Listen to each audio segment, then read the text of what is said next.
ఈ సముద్రం మీద ఈ బ్రిడ్జ్ కట్టిన ఇంజినీర్‌కైతే హ్యాట్స్ ఆఫ్ మామ. ఇంత సముద్రం మీద బ్రిడ్జ్ కట్టడమే గొప్ప విషయం అనుకుంటే, షిప్ రాగానే ఈ బ్రిడ్జ్ ఓపెన్ అవుతుంది. మళ్ళీ షిప్ వెళ్ళిపోగానే క్లోజ్ అవుతుంది. అసలు ఎలా కట్టాడో ఏమో మహాత్ముడు. ఇంకా అయితే అసలు రామేశ్వరం వెళ్తుంటే ఈ బ్రిడ్జ్ మీదుగా ట్రావెల్ చేస్తాం. తమిళనాడులో ఉంటుందన్నమాట ఈ బ్రిడ్జ్.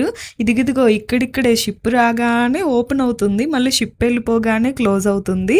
సూపర్ కదా అసలు. ఈ ట్రైన్‌లో ఎళ్తున్నంతసేపు గుండె గజగజా కొట్టేసుకుంటోంది తెలుసా? అదిగదిగో అక్కడ రోడ్డు కనిపిస్తుందా? రోడ్ ట్రాన్స్‌పోర్ట్ ఉంది. ఆ బ్రిడ్జ్. ఇదొచ్చేసి రైల్వే ట్రాక్ బ్రిడ్జ్ అనమాట. బాబోయ్! అసలు ఎలా కట్టారో కనుచూపు మేరలో వాటరు అసలు ఫ్లోటింగ్ చూసారా? సముద్రం అంటే మంచి ఇది ఉంటుంది కదా! అలలొచ్చేస్తూ ఎలా తట్టుకొని నిలబడుతుందో ఈ బ్రిడ్జు. తుఫాన్లకు కూడా తట్టుకొని నిలబడిందంట. అంత స్ట్రాంగ్‌గా, అంత టాలెంటెడ్‌గా కట్టేశారు. హ్యాట్స్ ఆఫ్ కదా! మీరెప్పుడైనా రామేశ్వరం వెళ్లారా మన తెనాలి నుండి? వెళ్ళుంటే నాకొకసారి కామెంట్స్‌లో చెప్పేసేయండి మామ.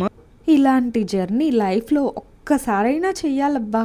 నేనైతే ఫుల్ థ్రిల్ అయిపోయాను. నాకు చాలా నచ్చింది. భయంగా కూడా ఉంది కానీ బావుంది.